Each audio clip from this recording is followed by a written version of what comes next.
Hello again, ladies and gentlemen. Today we're going to be doing our review of our circles unit. So we'll have a few examples to go through, run through the sort of questions that you can expect to see on this week's assessment. We'll jump right in. Attached to the same post in Google Classroom as this video, you'll find a PDF of the assessment review.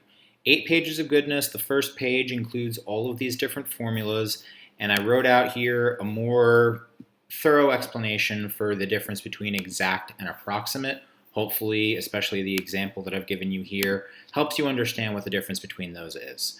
Now, for this entire review, I've got basically a pair of exercises for each sort of concept that we're going over. 1 and 2, you'll notice, are very similar to one another. When we get through 3, 4, 5, 6, and 7, then we'll have 8, 9, 10, 11, 12 on the next page. That is remarkably similar to what you just had. So you'll have a chance to see how we go over one of these questions together, and then you'll have your own question that you'll be able to work on your own. On the first page of your review, you guys will notice these 2 questions here. They look very similar to one another. Find the area of a circle that has a circumference. Find the circumference of the circle that's given the area. So pretty much the same idea. I think I'm going to do number 2 with you guys right now. It's a little bit more challenging than the other one and gave some people a little bit of issues when they were trying to solve this last time. Number 1 then would be your practice problem for this. So in question number 2, we're asked to find the circumference of a circle. We're given its area. If we are given the area, then that means here's where we need to start. We need to start with the thing that we know. The only value that we know would be for this A. Having the circumference formula of 2 pi r here doesn't help right away because we don't know r. But if we have the area, we're going to be able to work our way backwards and find what we need to find. The area of this circle is 169 pi centimeters squared. That is equal to pi r squared. A lot of people, when they were doing this problem as part of the homeworks, said their next step was to take the square root of both sides, because I don't want r squared, I want r. And that will work when r squared is the only thing left on its side of the equal sign. Right now, there's still a pi here. And if you were to take the square root of both sides right now, you would also have to take the square root of pi. I don't think you want that. So, the first thing we need to do is say, I don't want a pi over here anymore. It's pi times the radius squared, so I get rid of it by dividing.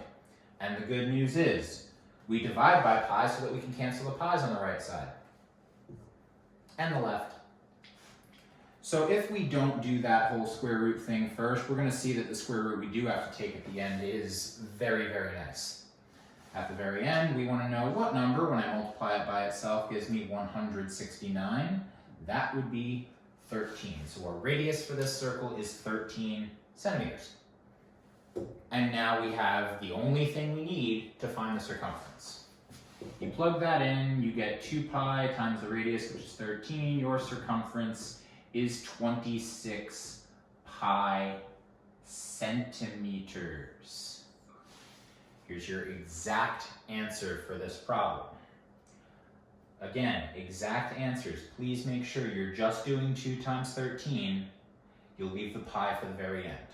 This question does also ask you for the approximate answer though. That's when you take a calculator and say, what is 26 times pi? And your calculator spits out that it is 81.68 centimeters. So exact and approximate for that answer. Now on the next 2 pages, you guys will see numbers 3 through 7, numbers 8 through 12.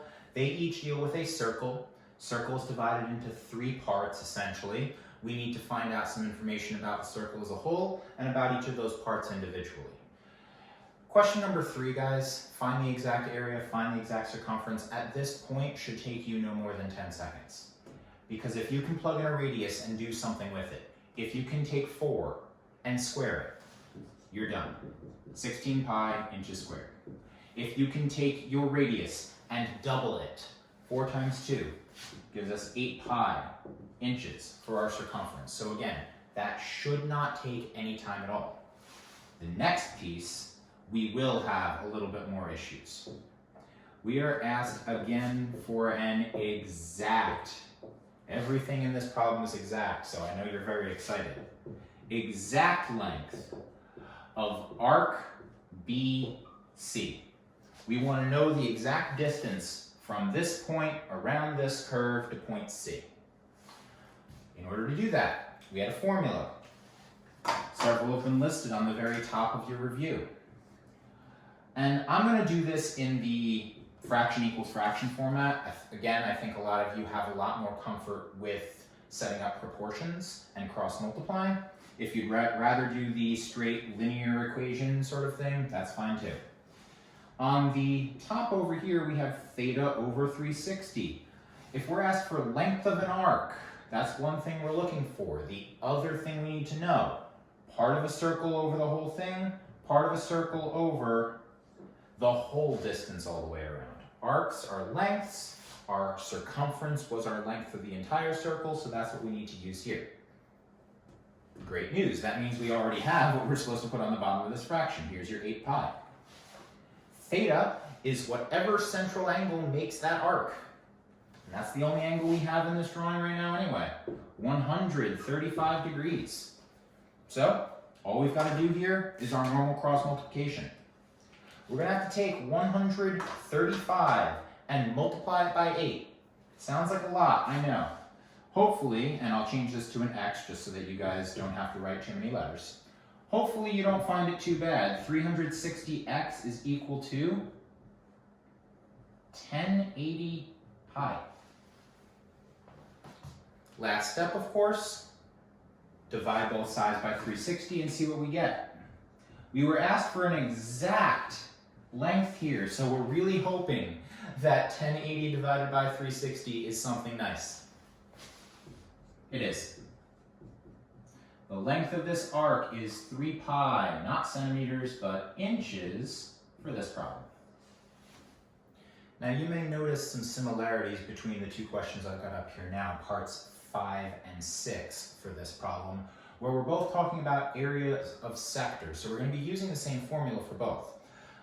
This problem, number 5, actually is going to look a lot like how we solved question number 4. We were asked for the length of this arc. Now we're asked for the sector that that arc is part of. Our formula looks pretty much the same. Again, if we are using the proportional formula, we have theta over 360 on this side.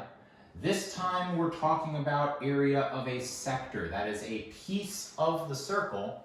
Down here we totally want the whole circle. Again, it's just a matter of plugging in the values that we already know and saying, okay, we just found in part 3 that the area of the circle was 16 pi. We already know the only angle that's labeled in there is 135 degrees. So if we're trying to solve for x here, this is going to look very, very similar to what you guys just did. It's time to cross multiply. We just get a bigger number. 360x, still, this is equal to 2160 pi. We're going to divide both sides by 360 like we always do here. This time we have to see how many times 360 goes into 2160. Again, luckily, that's a very nice answer. We have 6 pi. We are finding an area. Our radius was in inches. So please make sure you tack on an inches squared. So this region right here, this whole slice of gigantic pizza is 6 pi inches squared. We get down to part 6. If the exact area bounded by these two radii and arc CD, now we're talking about this slice of pizza here, and now we know its area already. We're asked to find the measure of arc CD. And as we'd said previously, if you want to know the measure of an arc, the number of degrees that make up that arc, you are looking for what angle forms that arc. What central angle that meets in the center of this circle will make that arc. We're still going to be using the same formula though. We have area of a sector over area of the circle. We have that equal to theta over 360. That part doesn't change. What changes is where our variable is. We don't know our angle. That means we should have values for both of these things over here. The area of the sector goes on top. That was your given information in part 6. The area of your circle doesn't change. That's still 16 pi, just like it was in the previous question, just like it was in question number 3. Here's where you would go ahead and cross multiply to get things where you'd like to get them. Please allow me to give you guys one bit of advice. If you've got a pi on the top and you've got a pi on the bottom, cancel those out. Why bother cross multiplying with pi's involved if we don't have to? If they go away, fantastic. That means when we cross multiply this, our numbers are a lot nicer. We get 16 times theta is equal to 1080. No pi's? No problem. Our last step is again going to be dividing by 16 on both sides. And you will find that the angle that you get here, your value for theta, is 67.5 degrees. A lot of people, when they see decimals, say, well, wait, I thought you wanted an exact answer, not approximate. Approximate is when we give the decimal. No, approximate is when you give a rounded decimal. It is perfectly fine for you to get values for your angles, for your areas in exact form with just 1 or 2 decimal places. I won't give you guys more than that, but 67.5 degrees, yeah, that's actually totally something that can happen. To finish off this page and this problem as a whole, we've got part 7 here right now. Find the exact length of arc BD. We're again asked for the length of an arc. That's why I've already got this proportion ready to go for us. Again, we just need to remember which one we're using. The good news is they both have something in common, theta over 360 degrees. We are asked for the length of an arc. Arc goes on top. It's a piece of the circle. It is a piece of the entire distance all the way around. So, great. We've got our variables. 1, 2, 3 of them. We need to plug stuff in for 2 of them to solve for the third. Just one problem with that. Arc BD is this guy going from point B to point D along the curve of the circle, and the angle that makes it isn't there. So we're asked to find the length. We definitely don't know what our arc is, but we also don't know theta just yet. At least the circumference remains the same. Parts 3 and 4, we said it was 8 pi, so we leave that 8 pi here, but we still need to find that angle first, which is why this problem started with a hint saying that you need to use your answer from part 6. Right here is the angle that we just found in part 6, 67.5 degrees. Well, we also said at the beginning of this problem, this is a circle divided into 3 parts. That means there are 1, 2, 3 angles that meet in the center of this circle. And you guys know what happens in the center of a circle when we're talking about degrees. If we want to know how to get the full 360 degrees that we need, first thing we need to know is how much we already have. And that's 202.5 degrees. We have over half the circle here. Makes sense. It looks like it's more than half. So our only thing we have to do now is say I'm going to do 360 minus that number. So yeah, our new angle is still going to be a decimal. That's totally fine. There's nothing wrong with that. 157.5 degrees. Please don't freak out. That's why calculators exist.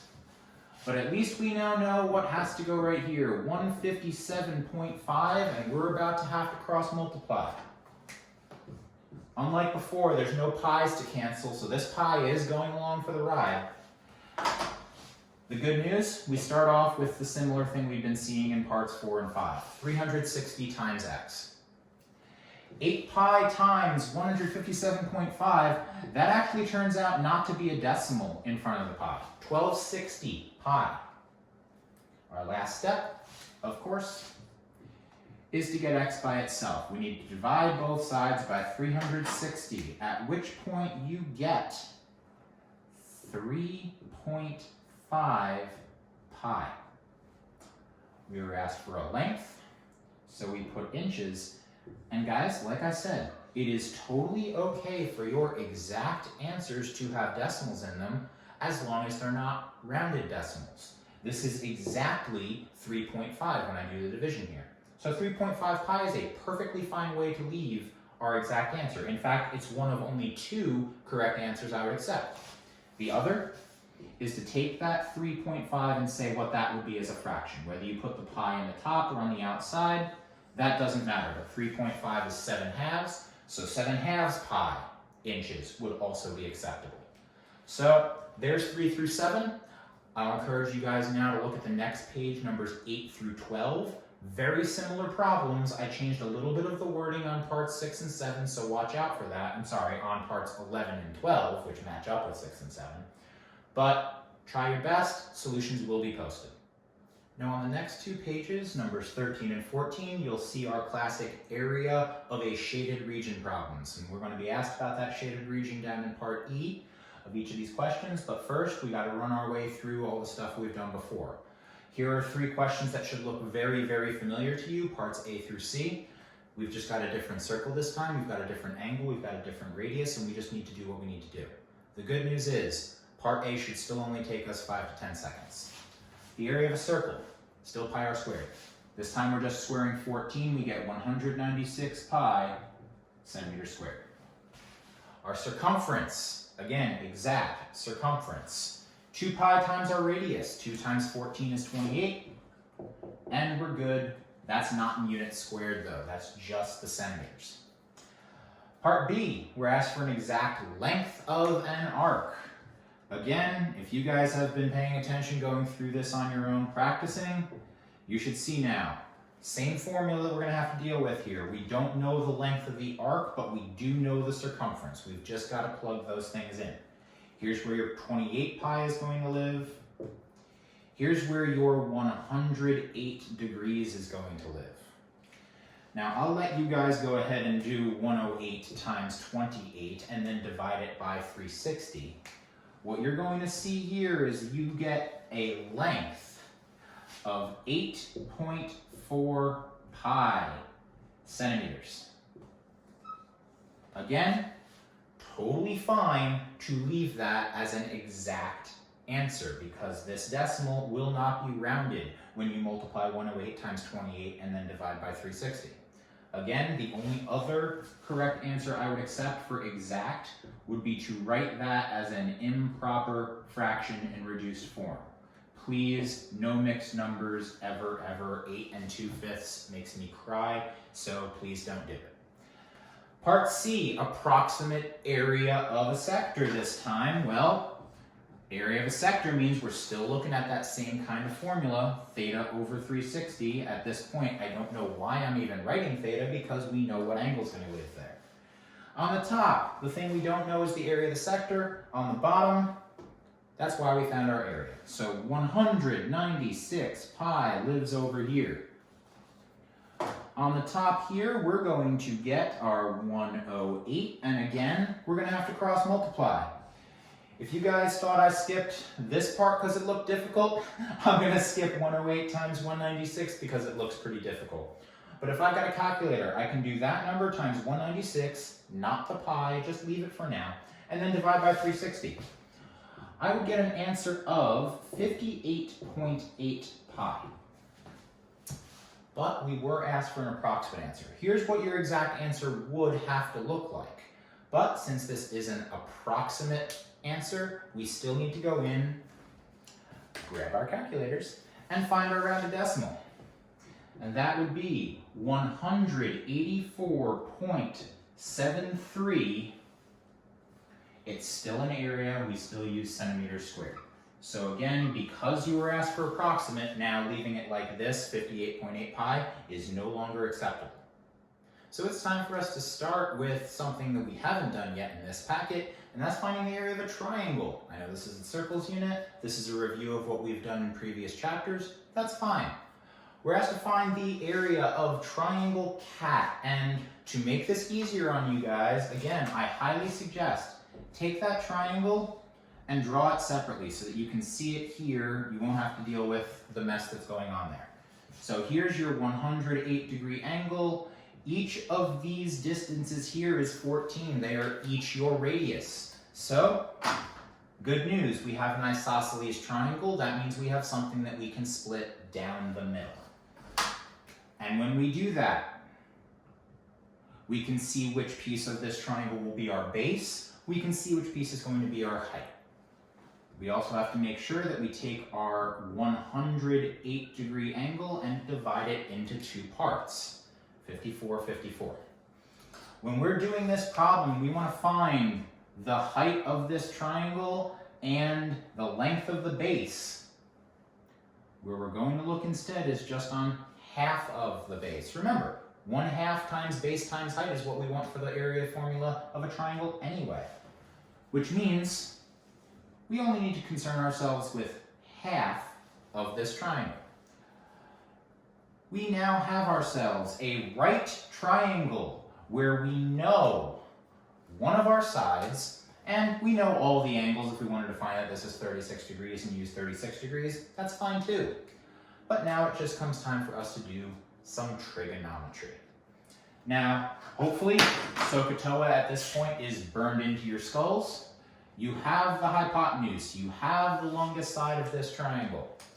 54 degrees is here. If that's the angle we're focusing on, I go across the shape to find my opposite side. Process of elimination says x is my adjacent side. And now we just need to set up our trig formulas for that. If my goal is to find x, we'll go in alphabetical order. I know how much you guys love it. We're going to have to find x by doing the adjacent side, and the only side we have to work with is the hypotenuse. Adjacent and hypotenuse, A and H. That's in the middle of your SOHCAHTOA. We're talking about cosine of 54 degrees is equal to the adjacent side on the top, the hypotenuse on the bottom, and for those of you who remember seeing these trig things over and over again, you're happy. This is the one that we say, oh look, if I cross multiply, I've got 1 times x. That's already done for me. Well, all I need to then put into a calculator is 14 times cosine of 54 degrees. That will give me the height of this triangle here. And I do believe that comes out to 8.23 centimeters. We don't have to worry about units yet, we'll do that at the end, but 8.23, not too bad, right? We now need to find our opposite side. And we get to pick now which of these two sides we want to use because we now know what x is equal to. But I'm going to go ahead and assume you prefer whole numbers to rounded decimals. So if we focus on our opposite side that we're trying to find and our hypotenuse, which was an easy number, O and H, this time we're talking about our sine function. So sine of 54 degrees is equal to y over 14. I think you guys can notice some similarities between these two problems. This time we're going to see that y is equal to 14 times sine of 54 degrees. Again, grab yourselves a calculator. I already did mine. Y is equal to 11.33 centimeters. We're not done. We're asked to find the area of a triangle. We do still need to use that formula. And the area of a triangle is 1/2 times the base times the height. But please remember, here is the base of our triangle, and half of that base is found right here. So we already know what number is supposed to go in here. The height of our triangle, we marked as an x. So if we're trying to find the area of this thing, all we're doing is half the base times the height. And once we get that, we'll have the area of this entire triangle, not just one side of it, but the whole thing. That area of the triangle comes out to 93.25. We're at the end of our problem. Now we make sure that we throw units on the end of this. Our units were in centimeters squared. There is the approximate area of our triangle. I cannot possibly ask you for the exact area of this triangle because it's going to need to use trigonometry. Once we use trig, we're talking about rounded decimals almost always, so that locks us into approximate anyway. And that's why we tried to find the approximate area of our sector in part C. Because in part U, you're asked for the approximate area of the shaded region. And remember, all of our formulas for area of a shaded region were the same.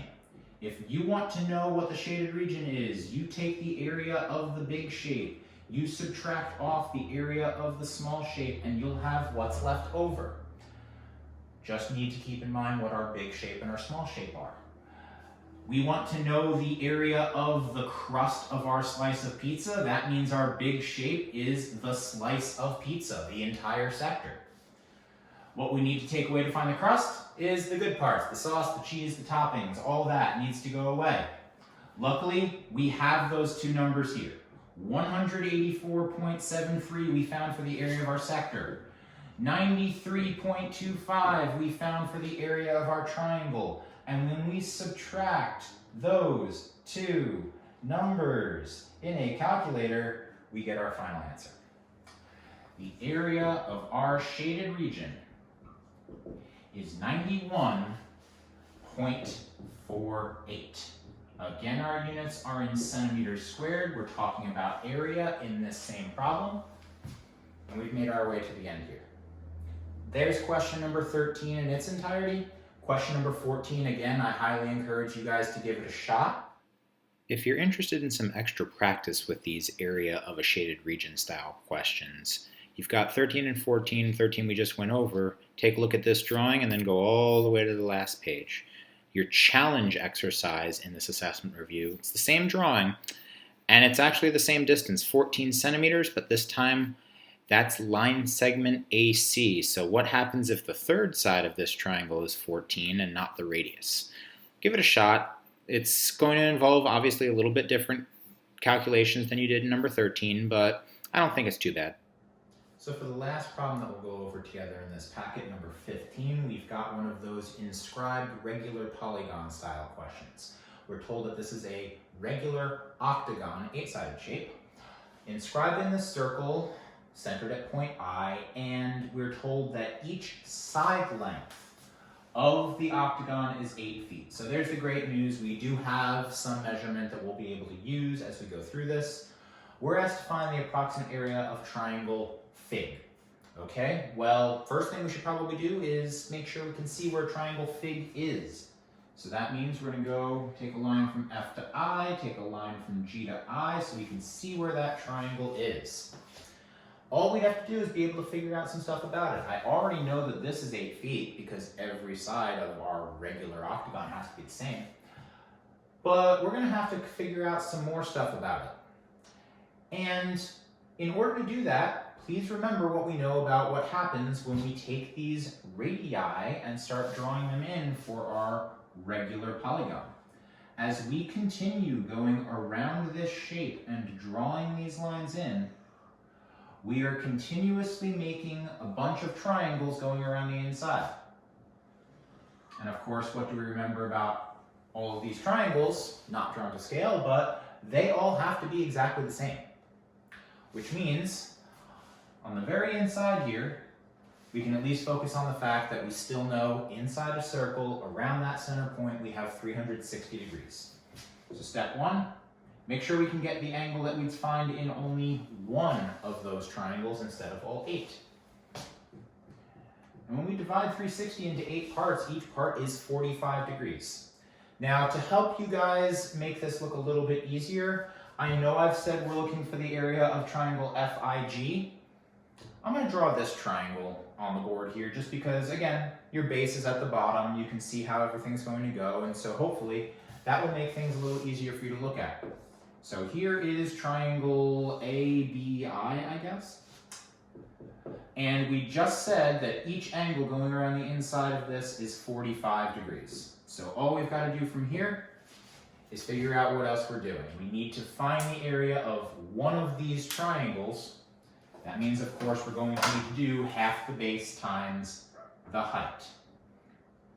And so if we split this isosceles triangle straight down the middle, yes, that is going to split our 45-degree angle down the middle. And yeah, you will have a 22.5-degree angle staring you in the face here.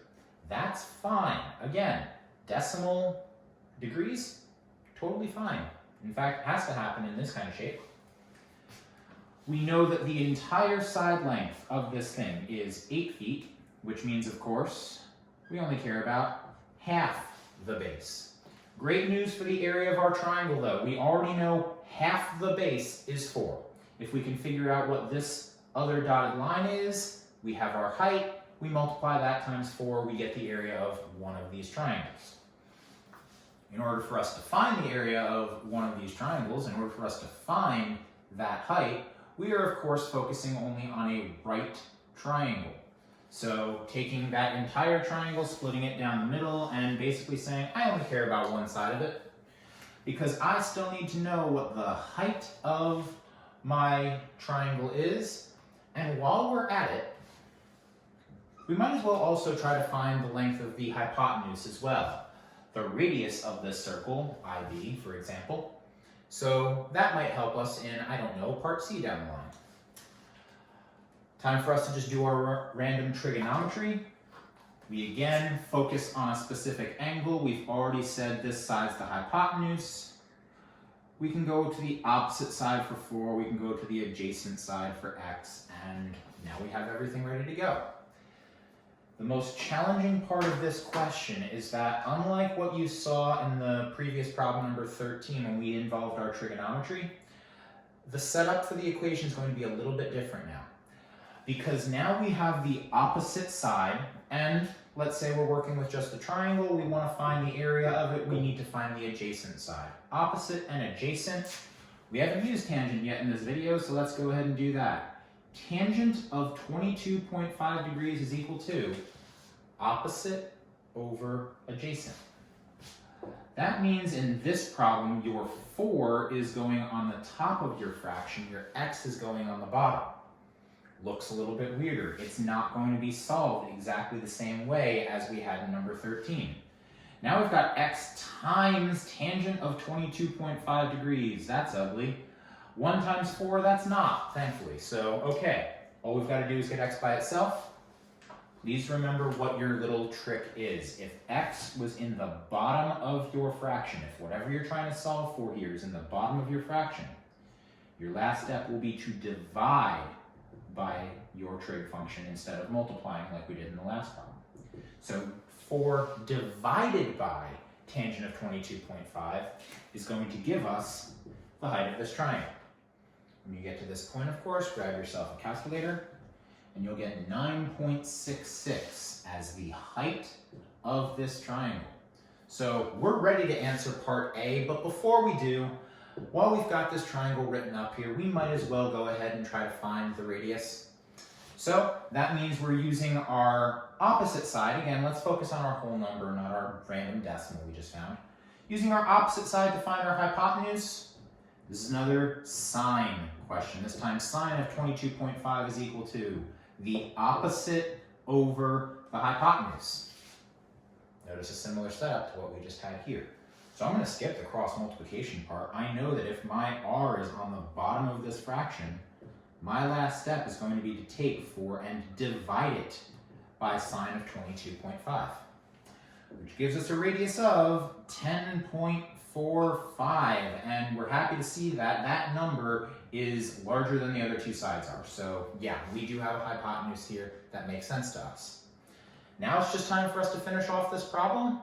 We wanted the area of one triangle. Here is half the base. Here's the height we just found. The area of a triangle is just 4 times 9.66, half the base times the height. And if we do that real fast, that's a 4, that's a 6, that's a 38.64. Our units were feet. Our area will be in feet squared. Time for us to finish up the last 3 parts of this problem, and luckily for us, all of the heavy work was part of part A. These next 3 are going to be done very quickly compared to what we just had to do. We need to know the approximate area of the octagon, the entire shape. Now we don't have a formula for the exact area of an octagon, or approximate, but what we do have is the area of one triangle. What we do have is 8 triangles going around that we know have to be exactly the same. So it looks like the area of our octagon is just going to say, hey, remember that area of a triangle that we had? Well, turns out we got 8 of them. And if you can do that multiplication, you can get yourself the area of your octagon, 309.12 feet squared. Area of a circle. Again, we did all that work in part A, including finding that radius. We didn't need it for part A, but we know full well that to find the area of a circle, you're going to need pi r squared. You're going to need to take that radius, square it, and multiply it by pi. I'm not even going to try to do what 10.45 squared is. I'm just going to let the calculator do the work for me. And I will get 343.07 feet squared. Again, all of our answers here have to be approximate because we did trig to find those. They are rounded decimals. Everything else will be a rounded decimal as well. Including our last problem, the area of the shaded region. And just like in all of our previous problems, if you want the area of a shaded region, you take whatever shape is larger, in this case, your circle, and you subtract the smaller shape that you would remove so that only those blue slivers are left. That's an octagon. And if we can do 343.07 minus 309.12, we will get what the area of our shaded region is at the very end of this problem. And that is only 33.95 feet squared. That does it for question number 15. Parts B, C, and D ended up taking us not very much time at all. So if you guys were to go to, let's say, number 16 and try that regular decagon that you see there, 10-sided shape, just be very careful about one thing. In question number 15, we were given a side length of the octagon.